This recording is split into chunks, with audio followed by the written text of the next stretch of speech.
শিৱসাগৰত উন্নয়নৰ ফপলা স্বৰূপ কাৱৈমাৰী পঞ্চায়তৰ ডিচিয়াল গাঁৱৰ পথৰ দুৰৱস্থা আমি আপোনালোকক দেখুৱাব বিচাৰিছো। এটা দশক ধৰি যাতায়াতত দুৰ্ভোগ ভুগিবলগীয়া হৈছে অঞ্চলবাসীয়ে। পথ নিৰ্মাণৰ দাবীৰে প্ৰতিবাদ সাব্যস্ত কৰিছে ৰাইজে।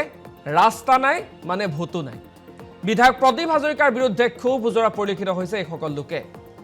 আগন্তুক বিধানসভা নিৰ্বাচনত ভোট বৰ্জনৰ হুংকাৰ প্ৰদান কৰিছে আৰু পথ নিৰ্মাণৰ দাবীৰে এইদৰে জনতাই সাব্যস্ত কৰিছে প্ৰতিবাদ। বিধায়ক প্ৰদীপ হাজৰিকাৰ বিৰুদ্ধে গুৰুতৰ অভিযোগ উত্থাপন কৰিছে। ৰাস্তা নাই মানে ভোটো নাই শীৰ্ষক এখন বেনাৰ লগত লৈ এইদৰে প্ৰতিবাদ সাব্যস্ত কৰিছে জনতাই। এই সন্দৰ্ভত আমাক অধিক জনাব আমাৰ শিৱসাগৰৰ ব্যুৰো ইৰছাদুল্লাই।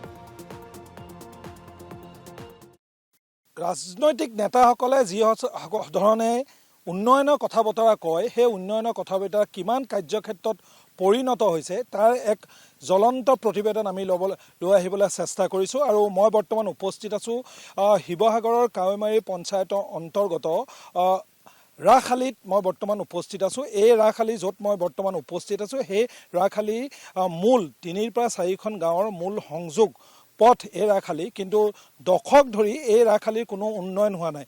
ইয়াত এজন বিধায়ক আছিল বুলি ক'ব লাগিব, যিহেতু তেওঁ বিধায়কৰ নামৰ আগত যি ধৰণে আমি সন্মানীয়ভাৱে এই বিশেষণটো প্ৰয়োগ কৰোঁ, কেৱল সেইটোতে তেওঁ সীমাবদ্ধ।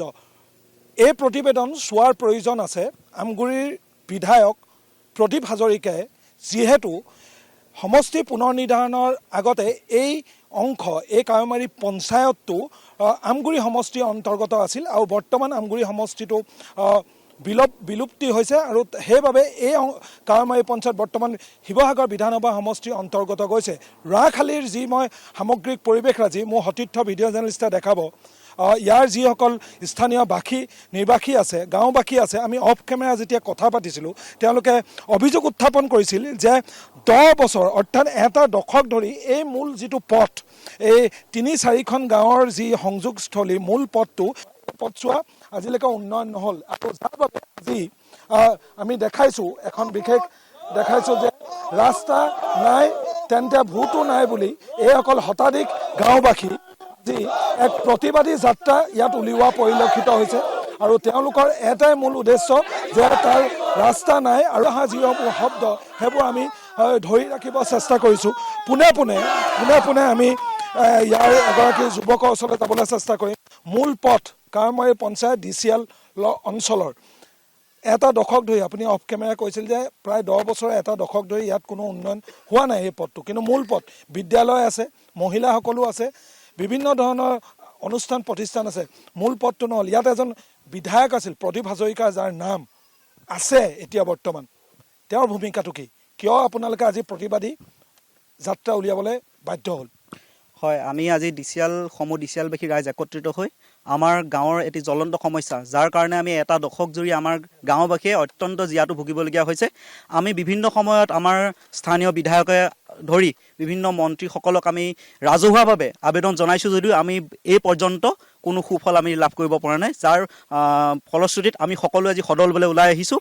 যদি আমাৰ এটাই শ্লোগান আজি, যদি আগন্তুক বিধানসভা নিৰ্বাচনৰ আগত আমাৰ এই ৰাস্তাটো যিটো সমস্যা সম্পূৰ্ণৰূপে পুনৰ নিৰ্মাণ তথা পকীকৰণ নহয়, সেই পৰ্যন্ত আমাৰ ডিচিয়াল গাঁৱৰ প্ৰতিগৰাকী ব্যক্তি আমি আগন্তুক বিধানসভা নিৰ্বাচনত ভোটদান কৰাৰ পৰা বিৰত ৰাখিম।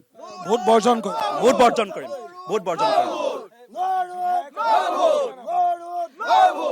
আমাৰ গাঁৱত যিহেতু প্ৰত্যেক বছৰে শ্ৰীকৃষ্ণৰ ৰাসলীলা উদযাপন হয়, এক বৃহৎ অনুষ্ঠান, তাৰ আমি আগত সম্পূৰ্ণৰূপে আমি বিধায়কক ৰাজহুৱাভাৱে আবেদন কৰিছিলোঁ, কিন্তু বৰ্তমানেও একো আমি সুফল পোৱা নাই। সেই গতিকে আমি ডিচিয়াল গাঁৱৰ প্ৰতিগৰাকী ব্যক্তি আজি সদলবলে নিস্বাৰ্থভাৱে ওলাই আহিছোঁ।